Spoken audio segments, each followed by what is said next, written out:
In a small town nestled between the truths of the earth and the whispers of the wind, lived a man known to the townsfolk as the Seer. Despite his name, the Seer was not one to claim visions of the future. Rather, he was sought after for his uncanny ability to reveal the deeper truths that lay hidden within one's soul. His cottage, a modest structure on the outskirts of town, was a place of pilgrimage for those brave enough to seek understanding beyond the surface of their lives. One day, as the sun dipped below the horizon, casting long shadows across the cobblestone paths, a stranger approached the Seer's door. This man, known to none in the town, was burdened with a weariness that seemed to extend beyond the physical, a heaviness that clouded his eyes and furrowed his brow. Knocking on the Seer's door with a sense of urgency, the man was quickly ushered into a dimly lit room, where the only source of light was a single candle flickering beside an antique mirror. The mirror, an object of great beauty and mystery, was said to have the power to reveal one's true self, though few had ever gazed into its depths and come away unchanged. "I've come to ask," the stranger began, his voice tinged with frustration, "why is the world so filled with strife and sorrow? Why does darkness prevail over light in the hearts of men?" The Seer, a man of few words, simply nodded and handed the stranger the mirror. "Tell me, what do you see?" he asked, his voice as calm as the still air that filled the room. Angrily, the stranger responded, "I don't see a damn thing." His voice echoed with a mix of anger and confusion, betraying his inner turmoil. "Yes, and there lies your answer," the Seer replied softly. "If you cannot see yourself as you are in this mirror, how then do you expect to see others as they are, or the world as it truly is, and make proper decisions within it?"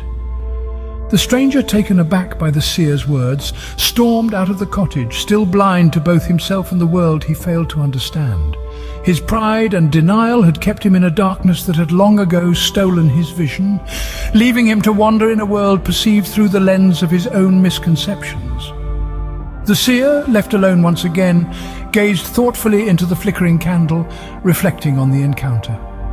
He knew that the mirror had not merely been a physical object, but a metaphor for self-reflection and the courage required to face one's own truths. The world, as the Seer understood, was a reflection of the collective consciousness of its inhabitants. Each individual's inability to confront their own realities contributed to the broader worldview problem, a problem that blinded many to the larger reality of their existence and the reasons behind the occurrences that shaped their lives. Nowhere was this more evident than in the relations between peoples, tribes, tongues and nations, where misunderstandings and misconceptions were often born from a lack of self-awareness and an unwillingness to look beyond one's own perspective. As the night deepened, the Seer knew that his role was not to change the world directly, but to offer a mirror to those who sought to understand it better.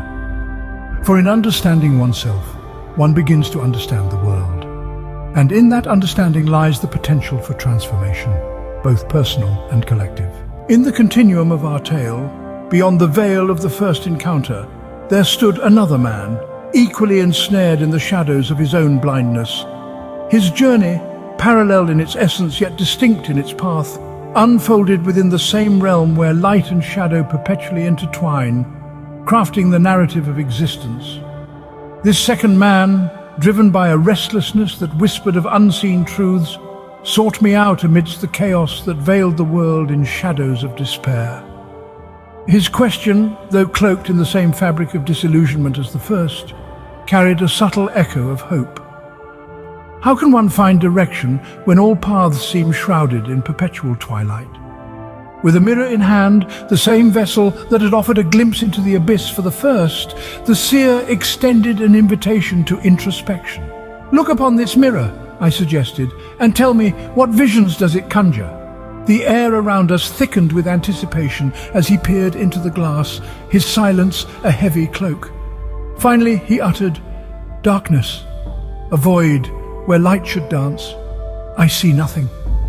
"Indeed," the Seer responded, his voice a gentle caress against the starkness of his realization. "The void you perceive is not the absence of light, but the absence of vision within.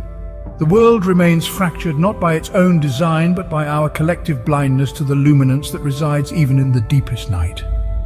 As he processed the gravity of these words, a subtle shift occurred. The storm of denial that had once raged within his predecessor gave way to a breeze of contemplation. This man stood at the precipice of understanding, gazing into the abyss not as a prisoner of darkness, but as a seeker of light. "This journey you find yourself on," the seer continued, weaving the narrative threads into a tapestry of enlightenment, "is punctuated not by the landmarks of the world without, but by the milestones of the soul within.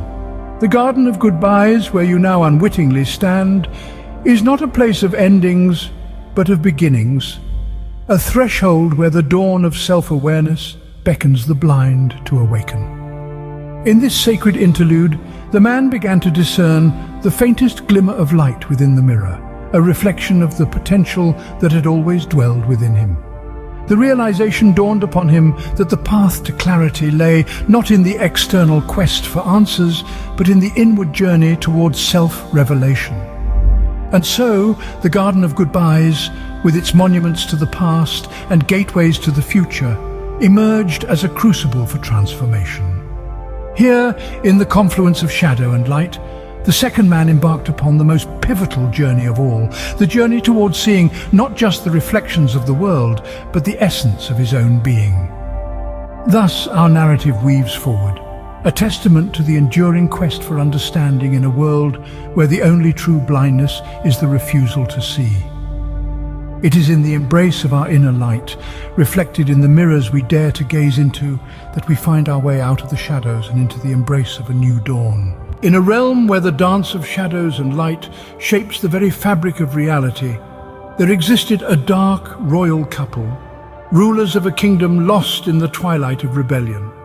Their dominion, a realm shrouded in the mysteries of night, thrived on the whispers of conspiracy and the allure of power. Yet for all their might, they were prisoners to their own blindness, a blindness not of the eyes, but of the soul. Their hearts, entangled in the webs of ambition, yearned for a vision that could assure their dominion's eternity against the prophesied return of the King of Timeless, a sovereign whose light threatened to unveil their shadows. Desperate to fortify their reign against this celestial adversary, they sought the counsel of a seer renowned across the lands for his wisdom that could pierce through the veils of time and space. Cloaked in the guise of commoners, they approached the seer, unaware that the man before them was none other than the King of Timeless himself, shrouded in the simplicity of mortal attire. "Wise seer," they began, their voices laced with the gravity of their fears, "we come seeking the knowledge of the return of the King of Timeless. How might we secure our reign against his coming?" The seer, gazing into the depths of their souls, recognized the darkness that had ensnared their hearts. With a mirror in hand, he offered them a glimpse into the abyss of their own being. "Look upon this reflection and tell me, what do you see?"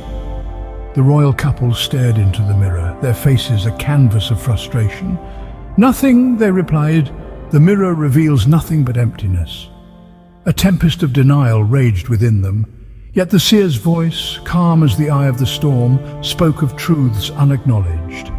"The emptiness you witness is the reflection of your own hearts," the seer whispered, his words weaving through their defenses. "Blinded by greed, malice and ambition, you fail to see the essence of your own spirits. How then can you perceive the light of the king or the truth of his kingdom?" Their pride shattered like cheap glass, their hubris stripping them naked in their evils. The royal couple turned away, a storm of confusion brewing within. Yet the seer's words lingered, echoing the timeless truth that the world outside is but a reflection of the world within. The shadows of their dominion, the veils of their rebellion, were but manifestations of the darkness that dwelled in their hearts. In the Garden of Goodbyes, where all journeys of the soul converge, the royal couple stood at the crossroads of destiny. Here, in the silence of introspection, they were offered a chance to shed their blindness and embrace the light of truth. The seer, in his infinite wisdom, had opened the door to transformation, inviting them to step beyond the shadows of their fears into the dawn of a new understanding. For in the embrace of their own reflections, they could find not the strategy to thwart the return of the king, but the path to redemption in his eternal light. Still, they never suspected visage of the wise old seer was the very king they sought to usurp, nor did they comprehend the king's good graces offered to them as a way out of the snare of their own making. The Garden of Goodbyes, with its monuments to the past and gateways to the future, beckoned them towards a journey not of conquest, but of surrender to the light that seeks to guide all souls out of darkness. Thus, the tale of the dark royal couple unfolds, a poignant reminder that in the quest for power over others, we often lose sight of the kingdom within, a kingdom where the King of Timeless reigns supreme, waiting for all to return from the shadows into his radiant embrace. The only question left is, what would the darkened king and queen choose?